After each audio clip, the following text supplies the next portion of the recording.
Hey, I'm Rob. Thanks for watching. Thanks for stopping by.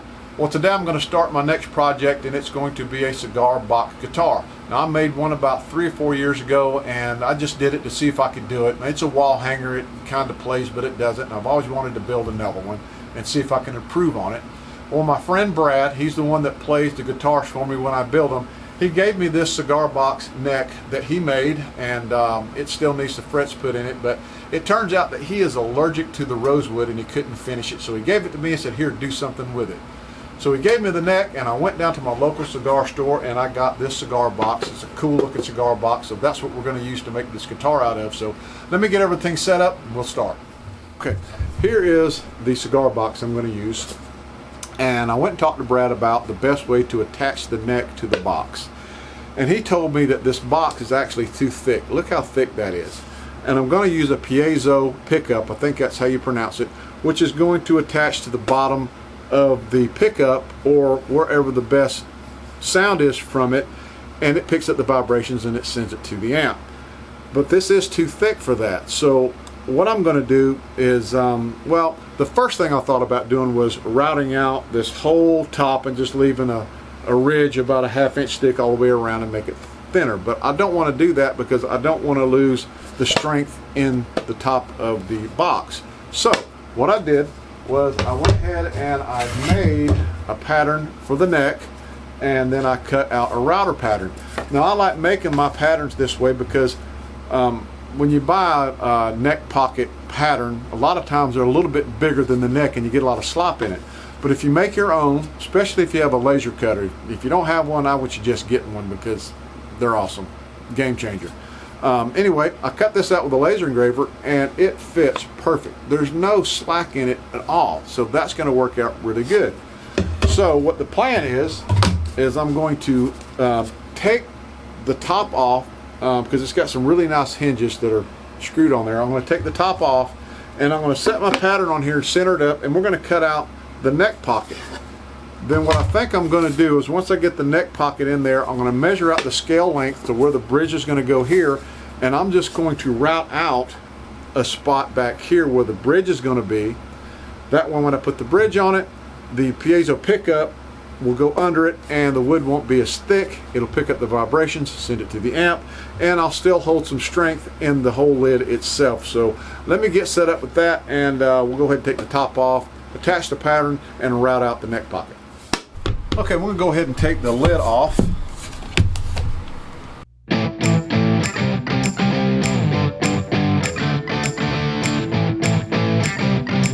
Okay, I got the center mark on my lid right here, and it needs to go on this side because the logo is up, but I need to know how deep I need to make the pocket.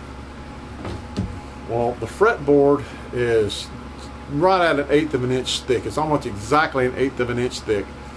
So I took my square and I put it on my fretboard and measured it, and it's actually exactly 1/8 of an inch. So I want the pocket to where the fretboard will be just slightly above the lid. So I'm going to make it just deep enough for that. So let me go ahead and attach the pattern, and we'll adjust the depth on my router bit and go ahead and route the pattern out. Okay, so I got tape on my pattern, I got tape on the lid, and I took my square and I made the depth just over 1/8 of an inch so the fretboard will stick up above the lid just a little bit. And I put my pattern here, or my square here, and then I marked the line of how deep I want the pocket to be. So now I'm going to go ahead and I'm going to attach the pattern to the lid, and I'll go ahead and show you how to do it this time if you've never seen it before. There's blue tape on the lid, blue tape on the pattern. You put glue on it, stick it together. That way when you get done you can peel it apart and it won't move on you.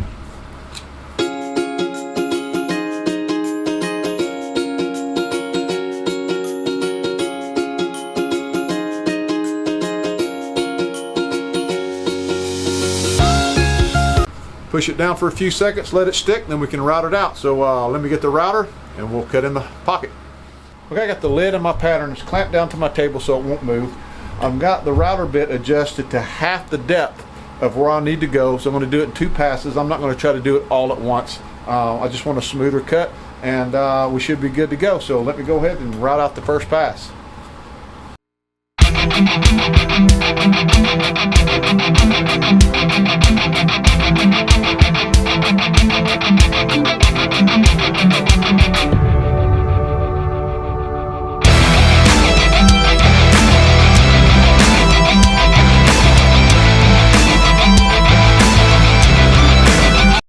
Okay, I got the pattern off, everything's routed out.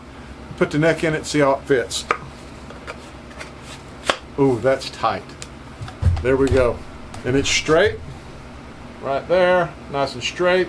And the fretboard is about 1/16 of an inch above the top of the lid, so that's good there. Now what I need is I need my bridge. I need to measure out the scale length of my bridge. It's just a 25.5 inch scale length. I don't have my bridge yet, it's supposed to come in tomorrow. Measure that out, mark it. Then I'm going to need to make another pattern to go on the back, because I'm just going to route out a spot here where the bridge is going to go, so when I put the pickup under it, it'll be able to pick up the vibrations from the strings and transfer it to the amp. So as soon as I get the pickup in, we'll come back and we'll do that. Well, it's the next day. I'm still waiting on my bridge. It'll be here later today, but there's some other things I can do while I'm waiting. And one of the things is this, is my original plan was to make this so I could lift the whole lid. And that's the way I wanted to do it. But I'm not going to be able to do it that way on this one. So I have a plan on what I'm going to do. Let me change the camera angle and I'll show you. Okay, like I said, the original plan that I wanted was to be able to open this lid just like normal.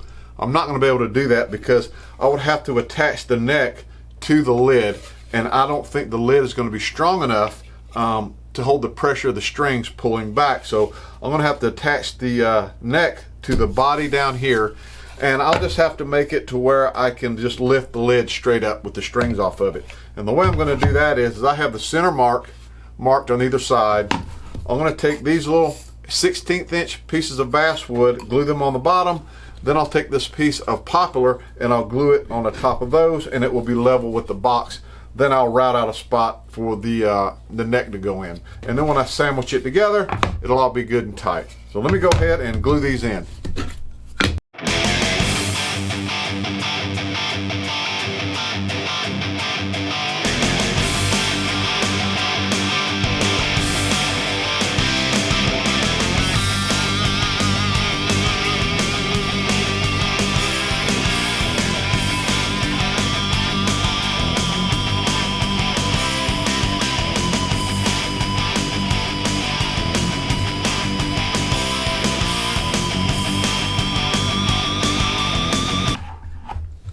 All right, let that dry. We'll come back and route out the neck pocket for this side and see if it'll fit together. Okay, it's been about 3-4 hours and the glue is dry enough for my wood here. I can go ahead and route that out. And what I did was I put my lid on it like this, and I lined everything up, and I took a pencil and I marked the width of where this opening is. So in theory, I should be able to put my pattern on top of the box here and line up the marks that I made and line up my center line, and I can route that out to the depth I need, and it should sandwich together perfect and the lid should line up. So let me get set up and we'll do that. I went ahead and attached the pattern to the body, and I put the neck back into the lid. I took my square again and then measured the depth and how deep I needed it to go, and then I measured that depth and marked it before I put the pattern on, and I went ahead and I got my router bit adjusted to that depth. So we're going to go ahead and route that out now.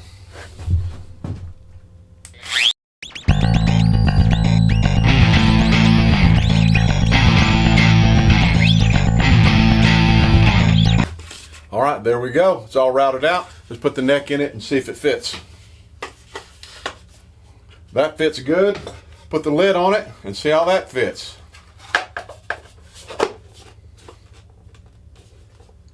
Perfect. Fit perfect. It's nice and snug. Everything's good to go. Now we can move on to the next step. While I'm waiting on my bridge, I can go ahead and mark out the scale length. I've already got some tape on the lid, so I can mark center marks and where the scale length is. It's a 25.5 inch scale length. So we're at 12 3/4 at the 12th fret, so double that, and that's going to be 25.5.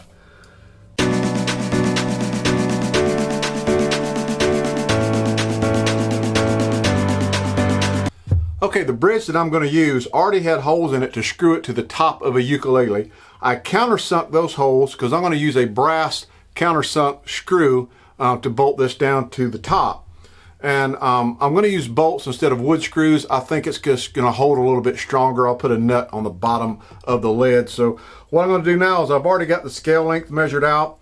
I've got the center measured out for the bridge. I'm going to center it up, make sure the scale length is right, and I'm going to mark the holes where the screws are going to go, and then I'm going to drill them out on the drill press.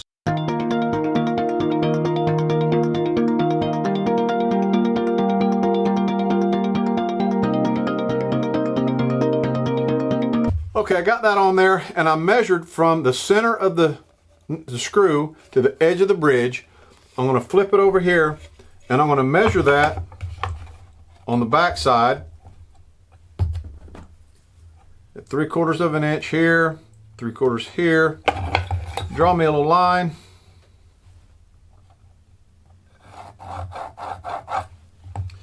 So what I want to do is I want to route out somewhere right in here like that.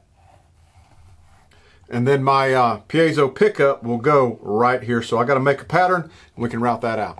I decided not to go through the effort to make a pattern. This doesn't have to be perfect. I'm just going to freehand it. It just needs to be big enough for the pickup to fit into it.